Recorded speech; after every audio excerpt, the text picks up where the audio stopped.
আসসালামু আলাইকুম। রাত পেরোলেই ঈদ। আমি এই মুহূর্তে আমার বাপ দাদার ভিটাতে আছি, কিশোরগঞ্জ তারাইল থানা পুরুরা গ্রাম। ঈদ করতে আসছি, কিন্তু এই পুরুরা গ্রামের স্পেশালিটি হচ্ছে একটা মিষ্টির দোকান। এটার নাম হচ্ছে বিলাস মিষ্টান্ন ভাণ্ডার। বিলাস মিষ্টান্ন ভাণ্ডার। আমি 4-5 বছর পর পর আসি, কিন্তু এই দোকানে আমি ম্যান্ডেটরি আসি। যার নামের দোকান তার সাথে আমার খুব খাতির। তো আমি আজকে একটা মিষ্টি কিনবো বাসার জন্য। কিনবো হচ্ছে ছানার মিষ্টি। একটু দেখেন আমাদের, অনেক ধরনের মিষ্টি আছে। ও মাই গড, আমি মিষ্টিগুলো দেখাই। কালো জাম আছে, লালমোহন আছে, এটা হলো ছানার স্পেশাল ছানার গোল্লা। আর এটা হলো ছানার দানাদার চমচম, এটা ওটাও চমচম। ওইটা হলো ছানার গোল্লা, এটা হলো রাজভোগ। আচ্ছা আচ্ছা, তা আমরা নিব কোনটা এখন? আপনি ছানার স্পেশাল গোল্লা নিতে পারেন, রসগোল্লা। আমাকে 1 কেজি দাও। 1 কেজি রসগোল্লা দেন।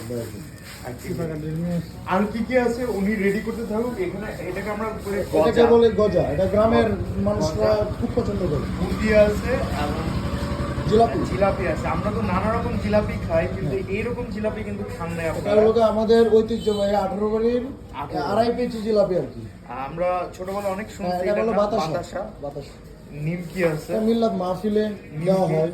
এটাকে কি বলে? এটাকে বলে কাটা গজা। এটা হলো ইলেকশনের জন্য আর কি, নির্বাচনের সময়টা প্রচুর চলে। প্রচুর চলে। আমরা একটু দেখাই এখানে।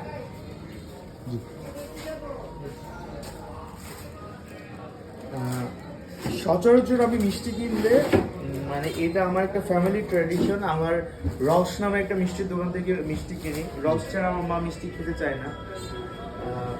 অনেক পশ দোকান, কিন্তু বিশ্বাস করেন আমি যখন কিশোরগঞ্জ দাদা বা নানার বাড়ি যাচ্ছি, আমার দাদা নানার বাড়ি পাশাপাশি গ্রাম, 5 মিনিটের রাস্তা, আমি এই দোকানটাই কিনি। এবং আমি যখন ঢাকায় ফিরি এই দোকান থেকে অনেক মিষ্টি কিনে নিয়ে যে আমার কলিগরা মানে কাড়াকাড়ি করে মিষ্টি নিয়ে, যে এত মজা এত মজা। গ্রামের বিশেষ করে হলো ভাই আমাদের দুধটা পাচ্ছি পিওর। এমনকি প্রতিদিনের দুধ দিয়ে প্রতিদিন ছানা করে আমরা প্রতিদিন মিষ্টি বানানো হয়। এই মিষ্টি দোকানটা অনেক বড়, মানে জি, এই পাশ ওই পাশ পিছনে আমাদের সামনের পাশ, এত বড় মিষ্টির দোকান আসলে আপনারা ঢাকা শহরে রসও পাবেন না। এখানে আপনার রসমলাই দধি সবকিছুই রাখা হয়। একটু দেখাবো। হ্যাঁ, এখানে রসমলাই আছে শুধু। এখানে রসমলাই আছে। দই শেষ হয়ে গেছে, দই আছে। দই আমরা একটু পরে বানাবো।